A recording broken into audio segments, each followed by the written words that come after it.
Now that the Thanksgiving holiday is over, it's time to gear up for family parties and get-togethers in December. The stress of coming up with a perfect Christmas or Hanukkah dinner, New Year's gatherings, and just meals for guests and family can stress out a home cook.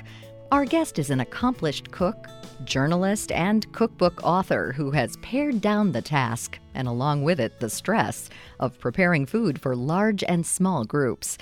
Julia Turshen believes in doing a few things very well in the kitchen, and she's written down just how to do that in her book, Small Victories, Recipes, Advice, plus hundreds of ideas for home cooking triumphs. Small Victories? How did that name come about? I've always approached life, which is sort of always looking for the small victories, which, could be as simple as getting a really great parking spot. And when it came to choosing a title for my recipes and stories, Small Victories seemed this great way to not only approach life, but also the kitchen.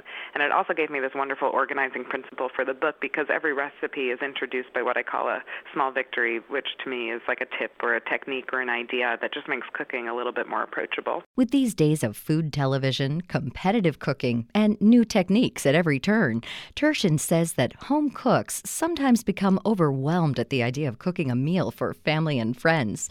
That's why she's a big fan of learning the basics and practicing until you do them very well. I just think all the options can be really overwhelming, and what my goal was with Small Victories was to show that all of those options that we see, the millions of recipes, the millions of techniques, they can all sort of be boiled down to just, no pun intended, to a few. And that's why every single recipe has all these variations, what I called spin-offs in the books, that you can see once you know the small victory, the tip or the technique. You can make the one main thing, but you can also make so many other things. And to me, that's just a much easier way to think about cooking, is seeing how one thing can stem from something else, as opposed to them all being separate things. Take simple biscuits, for example. Turshen says that once you master the ingredients and the technique, any cook can dress a biscuit up or down to satisfy their own tastes and those of their guests, the way she did with her everything biscuit. They're called everything biscuits because I put all the spices you would normally find on an everything bagel. I put some inside the biscuit dough itself and then some on top. Then I gave a bunch of ideas of other things you can do and different ways you can flavor them and top them. For example, brushing them with maple syrup and putting black pepper, putting cheese in the biscuits and pickled jalapenos for almost like a jalapeno popper biscuit. But then there's other ways you can use the dough itself, and you can make sort of like a really simple kind of chicken stew and then dot the top of the pot with the biscuit dough and cover it, and you have essentially really amazing chicken and dumplings. So that dough is really versatile. Another technique that Turshen says should be in any cook's repertoire is how to make stock from chicken and other meat bones and scraps.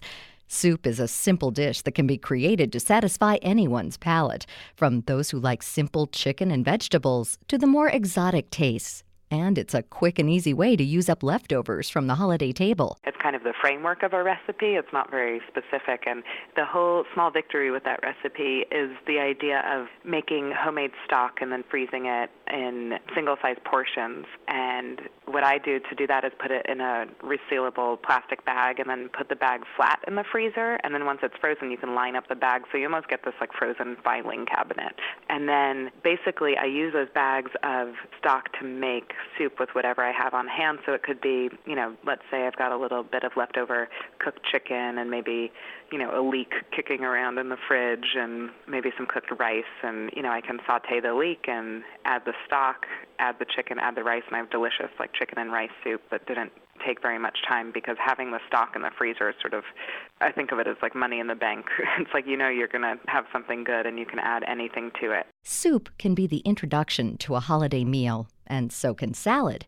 Turshen says that a thoughtful cook will take into account what kind of main course is being served and then tailor the salad to complement it. Salad to me is like the best accessory for whatever you're cooking. So I think the most important thing is to think about how it's going to complement whatever else you're serving with it. So sometimes, for example, if I'm going to serve, something really rich like a braised meat, like a brisket or something, I really like a crunchy, acidic salad on the side of that. So something that's sort of the opposite, and it's going to be a great complement for it. So maybe, thinly sliced celery and lots of lemon juice. But on the other hand, if you're going to have maybe just some simple roast chicken or something like that, I think a salad that isn't quite as assertive could be a really nice complement. Side dishes are often the foods that carry a lot of tradition with them at the holidays. Cranberry sauce, sweet potatoes, and green bean salad are a few that show up at more than a few dinners. And Turshen is a big fan of pleasing everyone with their favorites. However, she says that sometimes it's interesting to create a side that's unexpected, like roasted radishes. If you're someone like me who's always trying to incorporate lots of vegetables into your diet, but you don't want them to be, boring, I think coming around to ideas like maybe roasting radishes, which are normally something you eat raw, and just always thinking of that twist on the familiar is always a really fun way to be in the kitchen. So I love radishes, and I decided to try cooking them instead of serving them raw, and I found that they got really sweet. I mean, like any roasted vegetable, it sort of becomes more concentrated, a little caramelized, and they became this whole other thing. And I thought that was so cool to get something new out of something that didn't seem very new to me. So I think when you're thinking about cooking stuff like that, starting from a place that feels familiar and then adding a little twist to it is always a really good way to go, as opposed to trying to think of something completely brand new. Trying something new can also work well with a main course. Instead of turkey or ham for the holiday meal, why not a stuffed pork roast?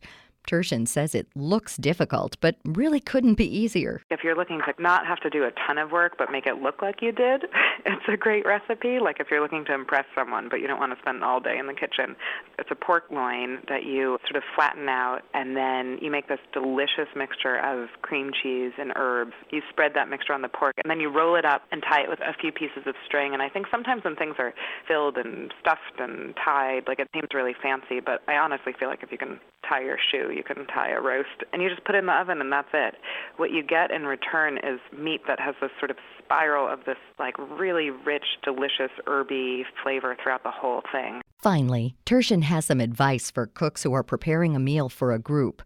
Don't stress out over having every dish come off the stove at the same time. She likes to serve some dishes at room temperature, so if the beans are done before the bird, that's fine. Also, making dishes a day ahead and rewarming them can take a lot of pressure off the cook. Just remember how good those leftovers taste when you reheat them the next day.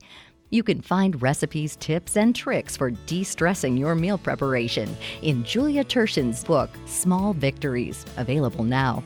She also invites you to visit her website at juliaturshen.com. For more information about all of our guests, log on to our site at viewpointsonline.net. I'm Marty Peterson. Viewpoints returns in just a moment.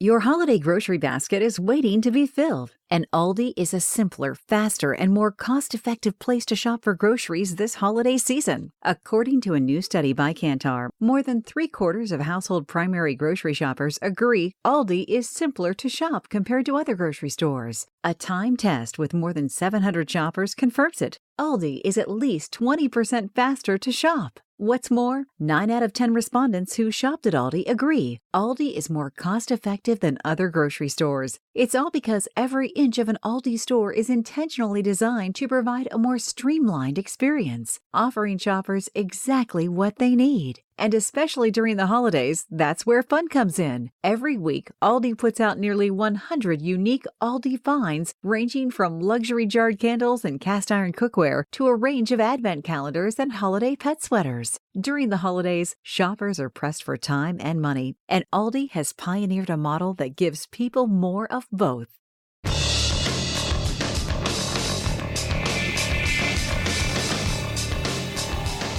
Welcome to Culture Crash, where we examine what's new and old in entertainment.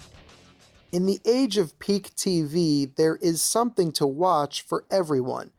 Thanks to premium channels and subscription services, gone are the days of every show needing to appease advertisers and worry about sweeps weeks, which means that, more than ever before, television writers are free to make the product they truly want.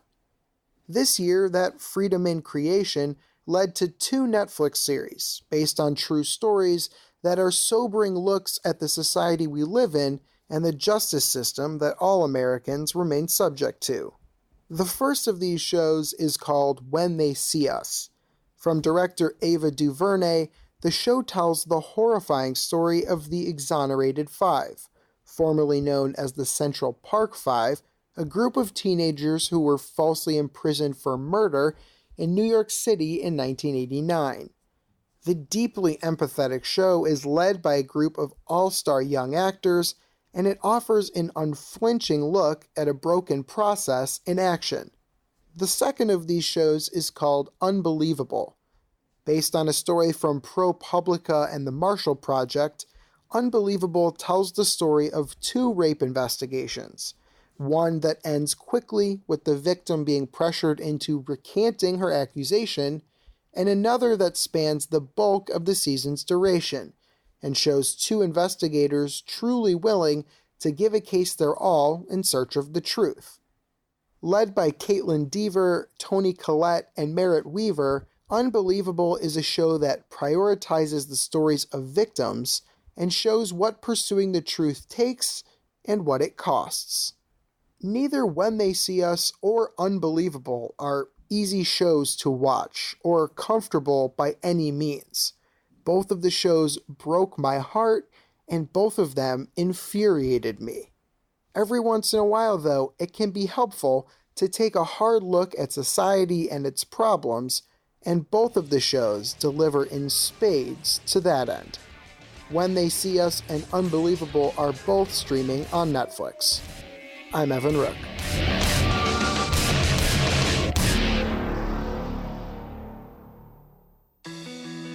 It may not be stomach issues. For me, it's intense gas, or pain, or diarrhea, sometimes all at once, over and over. I spent years with the symptoms but could never figure it out. No matter what I did, they never went away. So I decided to break it down for my doctor and get really specific about my symptoms. We discovered that exocrine pancreatic insufficiency, or EPI, may be the reason for my stomach issues. EPI is caused by my pancreas. It leads to diarrhea, gas, bloating, stomach pain, unexplained weight loss, and oily stools. The symptoms just don't go away. But EPI can show up with even one symptom. The good news? EPI is manageable. But to get to the right diagnosis, you have to break it down for your doctor and get specific about the severity of your symptoms. Visit identifyepi.com to learn more and use the symptom checker to help change the conversation with your doctor. Brought to you by AbbVie.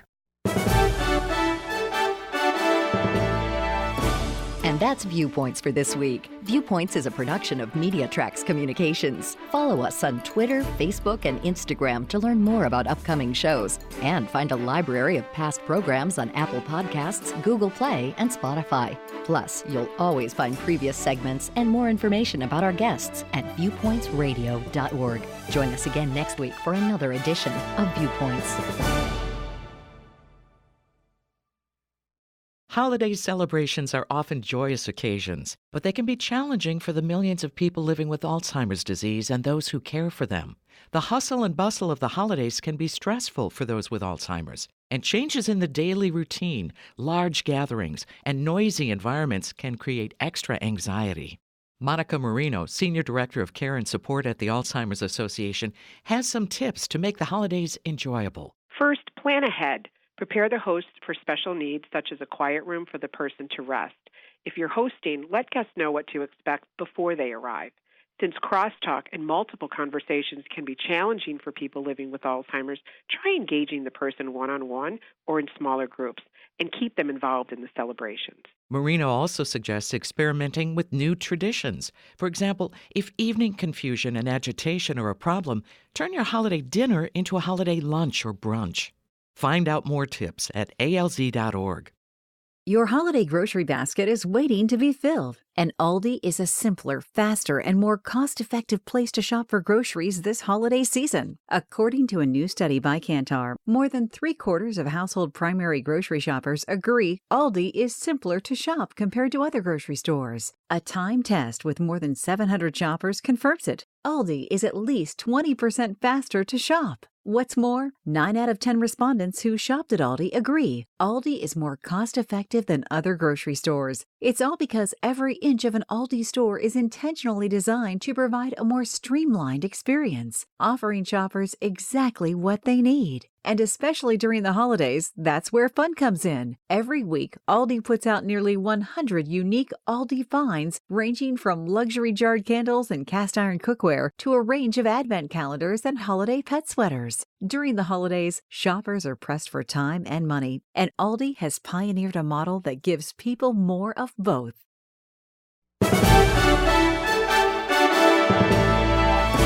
And that's Viewpoints for this week. Viewpoints is a production of MediaTrax Communications. Follow us on Twitter, Facebook, and Instagram to learn more about upcoming shows and find a library of past programs on Apple Podcasts, Google Play, and Spotify. Plus, you'll always find previous segments and more information about our guests at viewpointsradio.org. Join us again next week for another edition of Viewpoints. Coming up next week. I think it really just showed people, like, you can totally be unique and have a really great time and not be judged. We dive into Food Network's TV series Holiday Baking Championships. Then, retail items such as Frozen 2 toys are things that we see a lot of movement on right now. Christmas is just a few days away. Have you finished all of your shopping? I'm Marty Peterson. And I'm Gary Price. These stories in depth on your public affairs magazine, Viewpoints.